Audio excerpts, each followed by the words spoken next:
영화 좀 봐요. 바이오. 안녕하세요. 영화 좀 봐요의 과학 꿈나무 최윤서입니다. 분자생물학 박사 윤재영입니다. 반갑습니다.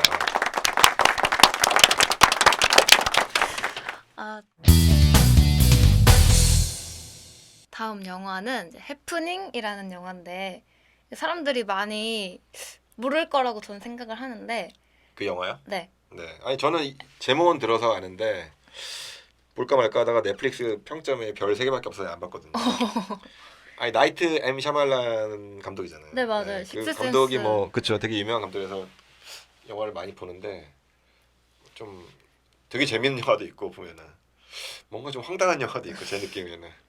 그래서 그 영화도 볼까 말까 하다가 하여튼 별표가 한 3개 정도밖에 없어서 안 봤어요. 그 혹시 버드박스는 보셨나요? 버드박스 그것도 안 넷플릭스에서 되게 유명한 건데 봤는데. 네. 그건 누구 감독이에요? 그거는 못 봤네요, 제가. 그 하여튼 유명한 감독은 아니고. 네. 그래서 이 두 개 영화가 좀 설정이 좀 비슷한데 네. 이 해프닝 같은 경우에는 이제 식물이 독소를 막 내뿜어가지고 사람을 자살시키게 만드는 음흠. 그런 설정인데 그럼 자연적으로 독소를 내뿜는 식물에는 뭐가 있나요? 글쎄요. 독소를 내뿜는다니까. 독소를 가지고 있는 건 많죠. 네. 옛날부터 뭐 그러니까 식물도 자기 살아야 되는데 동물들이 막 우걱우걱 씹어 먹으면 자기 또 죽죠. 생존에 문제가 있는 거예요. 그래서 독소를 발달시킨 식물들은 많죠. 그래서 대부분이 이제 분류학의 시작이 어떻게 보면은 사람들이 이제 먹는데 죽거나 안 죽거나 이걸로 분류학이 결국 시작됐다고 우리가 보고 있는데, 독소를 함유하고 있는 식물은 많은데 독소를 뿜는 식물은 인지는 저는 잘 모르겠어요. 어, 근데 그거를 얘기하기 전에 독소라는 거의 정의가 또 중요할 것 같거든요. 이제 예를 들어 독이 액체로 있다고 해도 뭐 어느 정도 이렇게 기화가 되면서 공기 중에 가스로 좀 나올 수 있는, 되게 미량이라 나올 수 있으면 독소를 뿜는 거잖아요. 그거는. 그쵸. 예. 그래서 독이라는 걸 어떻게 그 정의를 하냐에 따라서 다를 것 같긴 한데, 그 영화에서 아마 설정처럼 그렇게 막 독소를 막 뿜는 그런 건 없지 않을까요? 그런 건 없을 것 같은데. 아, 이런 것도 있다. 그러니까 독의 정의를 뭐냐에 따라 다른데, 옛날에 무슨 그 제가 이름 까먹었는데 제가 어렸을 때 되게 좋아하던 그 식물이 있는데, 그 되게 큰 꽃,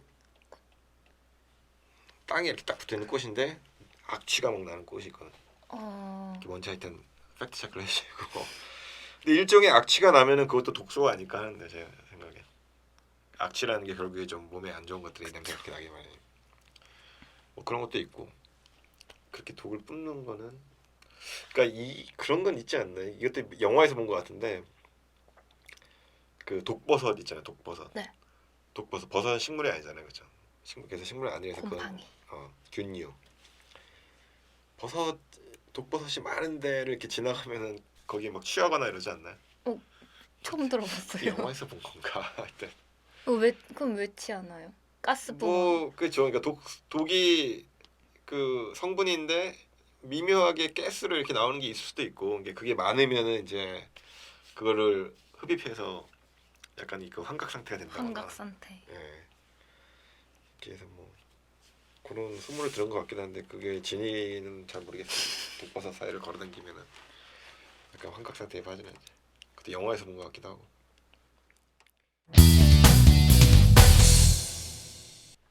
다음 영화는 월이인데 월이요. 네, 예. 굉장히 픽사 애니메이션인데 예, 그건 굉장히 봤어요. 네, 귀여운 네, 로봇들이 그거 봤어요. 등장을 하잖아요. 네. 그래서 이제 월이랑 이브가 이제 황폐해진 지구에 갑자기 새싹이 하나 나타나는데 음흠. 얘를 지키려고 고군분투하는 그런 내용인데, 일단 이 쓰레기 때문에 생명체나 식물 이런 게 다 사라진 상태에서 새싹이 갑자기 나타난 거거든요. 네. 이게 근데 가능한 일인가요, 실제로?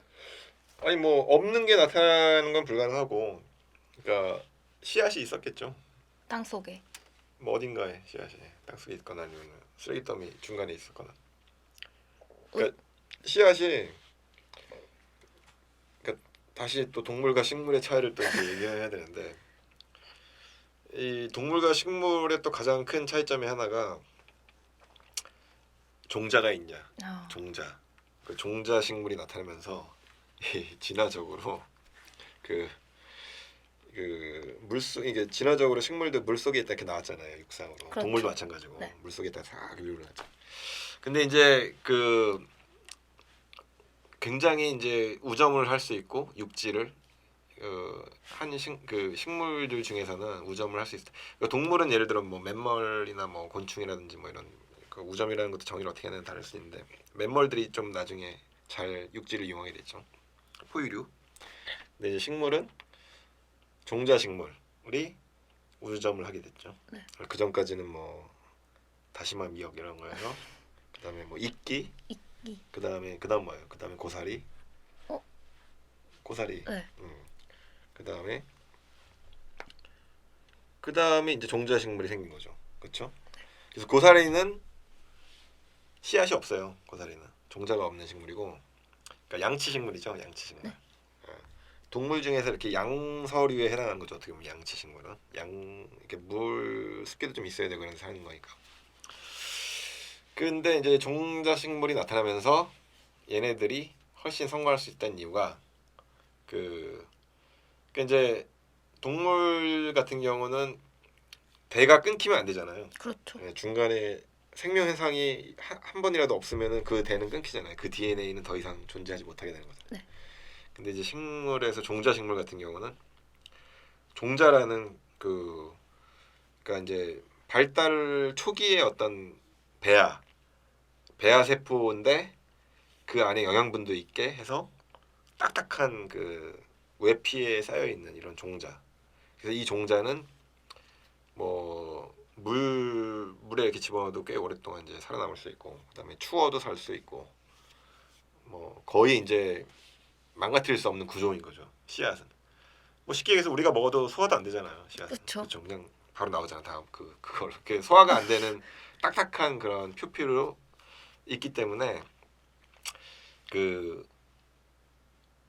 이제 살아남기 좋은 거죠. 서바이벌을 잘 하게 돼서 뭐 동물들이 아무리 먹어도 이제 계속. 오히려 이제 동물을 타고 옮겨 다닐 수도 있고, 그렇죠. 그렇죠. 종자라는 게 있기 때문에 가능한 거죠. 그게 굉장히 그 망가지기 쉬우면은 이제 자기 주변에밖에 못 사는 거죠. 어디를 타고 움직일 수가 없기 때문에. 그러니까 옛날에 뭐 있던 얘기 중에 뭐 이렇게 저 먼 섬에서 이렇게 떠밀려온 무슨 뭐 야자 열매 안에 보면 이제 야자 씨앗이 있잖아요. 그래서 그게 와서 뭐 거기서 또 다시 이제 뭐 싹을 틔울 수도 있고, 그다음 뭐 80년, 100년 이상 지난 뭐 이런 것들도 싹이 튼다는 보고가 있었던 것 같고, 제 기억으로는 80년인지 하여튼 뭐. 근데 그 정도로 망가뜨릴 수 없는 그런 그 중간에 어떤 과도기가 있기 때문에 그러니까 종자식물이 이제 어떻게 보면 육상을 우점하게 된 거죠. 그래서 잠깐 이 질문이 원래 뭐였죠? 질문이 답이 안 된 것 같은데 아직. 그래서 방금 얘기한 게 이제 답을 얘기한 건데, 네. 종자라는 건 굉장히 오랫동안 휴면이라고 하죠. 휴면, 돌먼시. 그래서 휴면 상태로 굉장히 오랫동안 존재할 수 있어요. 그러니까 이제 동물은 계속 발달을 해야 되잖아요. 원세포가 투세포가 돼야 되고, 그러니까 멈추면 안 되죠. 중간에 멈추는 건 단계 없잖아요. 물론 동물도 이제 뭐 어떤 휴면이라는 걸 하는 어떤 그런 하등한 것들도 있습니다. 근데 식물 같이 그렇게 굉장히 올가나이즈돼 있게 그런 그 휴면을 하는 경우는 없다고 봐야죠. 그래서 그 쓰레기 더미 밑에서 이제 휴면을 하고 있다가 이 바라의 3조건 뭐 이런 거 배웠잖아요. 옛날에. 그 벌써 초등학교 때 배운 것 같은데. 그런 것 같아요. 네.